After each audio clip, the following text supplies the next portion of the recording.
মহিলাদের অবস্থা দেখুন, বাংলার মেয়ে নাকি মুখ্যমন্ত্রী। 2026-এ ওই কুঞ্জ, ওই ওদের যে শান্তিকুঞ্জ আছে না, ওইখানে আমরা কাঁধে করে পৌঁছে দিয়ে আসবো। সমবায় সমিতির নির্বাচনকে কেন্দ্র করে অশান্তি, রক্ত ঝরল, মাথা ফাটল, চোখে আঘাত লাগলো। ঘটনাস্থলে পৌঁছলেন শুভেন্দু অধিকারী। নতুন হুঙ্কার ছাড়লেন তিনি। সব হিন্দু ঘরে ধ্বজ উঠবে, একদম সেপারেট করে দাও এখানকার এই সব জিহাদি মৌলবাদীদের সাথে আমাদের হিন্দুদের।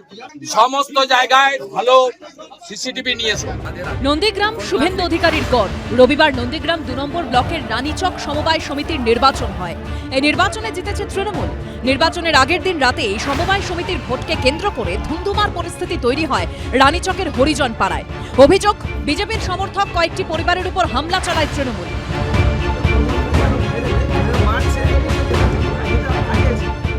হিন্দুদের রক্ত হবে না, হিন্দুদের রক্ত হবে না, হিন্দু হিন্দু হিন্দু। বাড়ি ঘরে ভাঙচুর, ক্ষেতের ফসল নষ্টের পাশাপাশি মারধরও করা হয়। সোমবার আক্রান্তদের দেখতে গ্রামে যান শুভেন্দু অধিকারী। তুমি এখানে রেখেছো কেন? এক্ষুনি স্যার হসপিটাল থেকে এলো। এক চিকিৎসা হয়েছে নাকি? মমতার হসপিটালে চিকিৎসা হয়, ওই জন্য ভাইপো গ্রামের বাড়ি বাড়ি গিয়ে আক্রান্তদের সঙ্গে কথা বলেন তিনি। গতকাল ছিল রানীচকের সমবায় সমিতির ভোট, আর ঠিক আগের দিন রাত্রিবেলা রীতিমতো হামলা চালানো হয় রানীচকের এই এলাকাতে। এবং এই মুহূর্তে আমরা দেখতে পাচ্ছি রাজ্যের বিরোধী দলনেতা শুভেন্দু অধিকারী, তিনি কিন্তু এই গ্রামের এই পাড়াটাতে এসেছেন। পুলিশ সঙ্গে ছিল ওদের সঙ্গে। উল্টাপাল্টা ভাষা বলে আমাদেরকে পুলিশ মারছে এবং গালাগালি দিয়ে দৌড় করাচ্ছে আমাদেরকে। একসঙ্গে এসছে ওরা, মারপিট করতে এসছে, ফগে পুলিশ হয়েছে। পুলিশের উপস্থিতিতে আক্রমণ হয় বলে অভিযোগ করেন শুভেন্দু অধিকারী।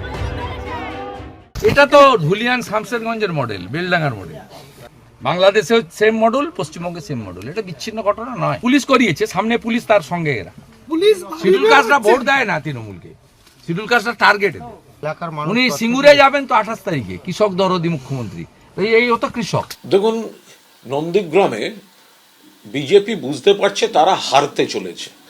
জেলা পরিষদ স্তরে যে ভোট হয়েছে, কারণ সেটা বিধানসভার সমতুল, তাতে তৃণমূল কংগ্রেস 10,454 ভোটে এগিয়েছিল। তো তারই পুনরাবৃত্তি হতে চলেছে এবার নন্দীগ্রাম বিধানসভা ভোটে। এই ধরনের ধর্মীয় ভেদাভেদের কথা বলে উস্কানি দেওয়া একেবারেই কোনো দায়িত্বশীল রাজনীতিবিদের কাজ নয়। বিজেপি যে দায়িত্বশীল দল নয়, সেটা শুভেন্দুবাবু আজকে আবার প্রমাণ করেছে। পুলিশের বিরুদ্ধে ওঠা অভিযোগ অস্বীকার করেছেন পূর্ব মেদিনীপুরের ভারপ্রাপ্ত পুলিশ সুপার। লোকাল একটা সমবায় সমিতি নির্বাচনকে কেন্দ্র করে এক শ্রেণীর মানুষের মধ্যে এই ধরনের প্রবণতা, বিভিন্ন ধরনের কর্মকাণ্ড, যেগুলো একটা হিংসা প্রতিহিংসা তৈরি করতে পারে, সেই ইন্টেল ছিল বলে আমরা পুলিশের উপস্থিতি, প্রিএমটিভ স্টেপস এবং কার্যকরী উপস্থিতি এনশিওর করেছি। যতটা আমাদের পক্ষে অপটিমাল ইউজ যেটাকে বলে, সেটা আমরা করেছি। তবেই আমরা এটা একদম এসওপি মেনে পুঙ্খানুপুঙ্খভাবে নিষ্ঠা করে তার তদন্ত হবে।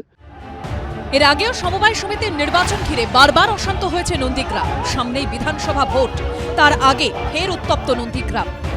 বিজন চক্রবর্তীর রিপোর্ট, এবিপি আনন্দ, পূর্ব মেদিনীপুর। এবিপি আনন্দ, এগিয়ে থাকে, এগিয়ে রাখে।